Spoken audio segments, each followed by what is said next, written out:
comment vous abordez en entreprise cette égalité homme-femme avec toutes les difficultés que ça entraîne. C'est-à-dire, moi je me souviens, dans mon entreprise, on était 80% de femmes. Donc là, l'égalité homme-femme, de fait, quand on sortait les chiffres, mais ça j'y reviendrai après, on se posait des questions sur la réelle égalité salariale homme-femme. Comment vous l'abordez, vous, au niveau de vos entreprises à la CPME ?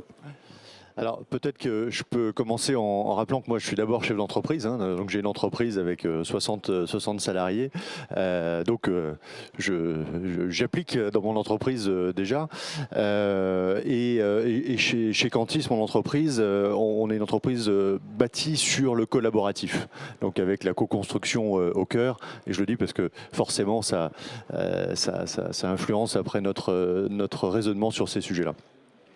Après, pour démarrer aussi, quand même pour rappeler qu'aujourd'hui, les PME, dans notre monde actuel, on est extrêmement percuté depuis 3 ans par tout ce qui s'est passé. Et que dans une PME, le chef d'entreprise, il est souvent quand même très seul face à tous ces sujets, toutes ces évolutions légales, qui n'est bien entendu pas une bonne raison pour ne rien faire, on est bien d'accord, mais il faut quand même l'avoir à l'esprit pour commencer. Et du coup, ça explique le rôle de la CPME dans ce cadre-là. La CPME, elle a un rôle d'accompagnement de ces chefs d'entreprise qui sont membres de la CPME pour expliquer, pour accompagner ces lois qui arrivent. Et bien entendu, en tant qu'entrepreneur, on souhaite que ces lois, elles soient jamais trop nombreuses et qu'elles soient plutôt légères à appliquer. Mais si ce n'est pas le cas, la CPME est là pour expliquer, pour accompagner ses membres. Et donc pour faire comprendre et puis pour expliquer ces changements. La CPME soutient également un guide qui a été fait par le ministère du Travail qui s'appelle « Mon entreprise s'engage ». Et dans ce guide, qui est extrêmement bien fait, il y a beaucoup d'outils qui sont mis en avant. Il y a beaucoup de témoignages de patrons, de TPE, de PME, de RH dans des PME, et qui expliquent, qui donnent des témoignages. Et donc ça, c'est bon parce qu'on sait que dans une PME, voir ce que font ses voisins, ses copains entrepreneurs ou ses confrères, clients, etc., ça inspire. Et c'est comme ça aussi que petit à petit, on fait évoluer les choses. Après, la CPME, pour nous, il y a 3 grands sujets en fait sur ce thème-là. Le premier sujet, c'est le sujet de l'entrepreneuriat. Alors, il se trouve que je suis encore pour quelques semaines le président d'une association qui s'appelle Entreprendre pour apprendre, dont la mission est d'accompagner la création de mini-entreprises à l'école.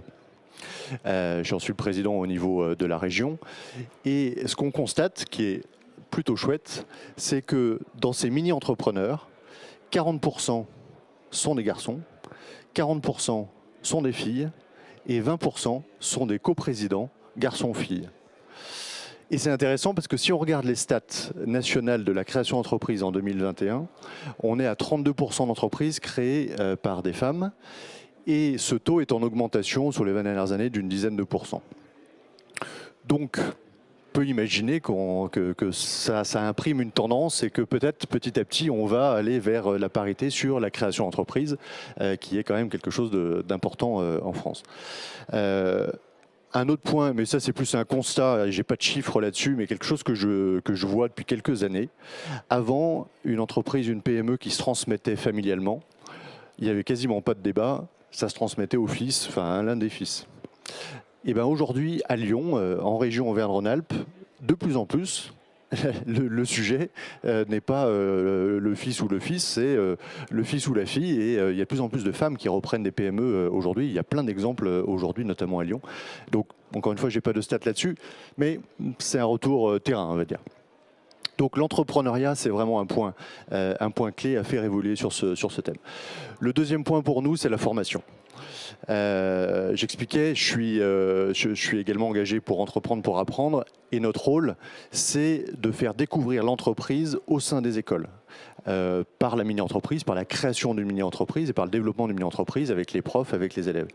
Et donc en cela, faire découvrir l'entreprise à des garçons et à des filles pour que chacun se dise tiens, c'est peut-être une voie dans laquelle je pourrais m'engager demain. Donc ça, c'est un point important. Et puis le deuxième point important sur la formation.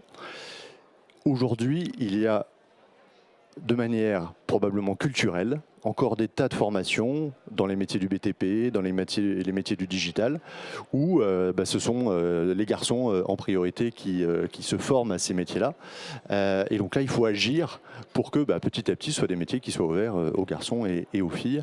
Il y a des tas d'exemples, d'ailleurs, d'écoles aujourd'hui qui se montent notamment dans le code et autres, que la CPME soutient ces initiatives. Et puis troisième point, c'est concrètement, quand je suis chef d'entreprise, comment j'améliore mon index pour faire en sorte que effectivement cette égalité homme-femme elle soit concrète dans l'entreprise. Surtout que certaines doivent les publier sur Internet. Exactement, exactement.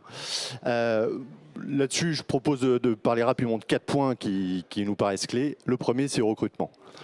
S'assurer qu'au recrutement dans l'entreprise, il n'y ait pas de discrimination, que si je recrute, dans les gens qui vont recruter dans l'entreprise, il y ait des hommes et des femmes qui soient représentés, que si je délègue ce recrutement à une agence d'intérim ou à une agence de recrutement, ce sujet-là soit abordé et que déjà, au moment du recrutement, il n'y ait pas une discrimination qui puisse être opérée. Le deuxième sujet, c'est la rémunération. S'assurer bien entendu que, pourquoi il y aurait une différence de rémunération entre un homme et une femme sur le même job, moi ça me paraît pas normal en tant que chef d'entreprise, mais on sait que c'est encore à l'œuvre et donc il faut faire attention à ça. Donc quand je recrute et puis quand j'augmente les collaborateurs, de s'assurer qu'il n'y a pas de disparité qui pourrait naître à ce moment-là. Troisième sujet, c'est l'équilibre vie professionnelle, vie personnelle.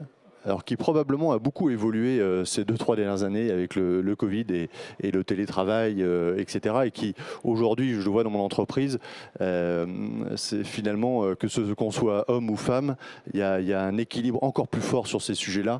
Donc je pense que ça va dans le bon sens. Et puis quatrièmement, bien sûr, les actions de prévention sur tout ce qui est harcèlement sexuel, comportement sexiste, où là, bien entendu, il faut faire de la prévention et c'est inadmissible d'avoir encore en 2022 parfois ce genre de choses dans l'entreprise. Voilà, donc pour la CPME, plus il y a de diversité dans les profils dans nos équipes, plus nos entreprises sont créatrices et créatives et performantes. Donc on est engagé dans ce combat-là et ça nous tient vraiment à cœur.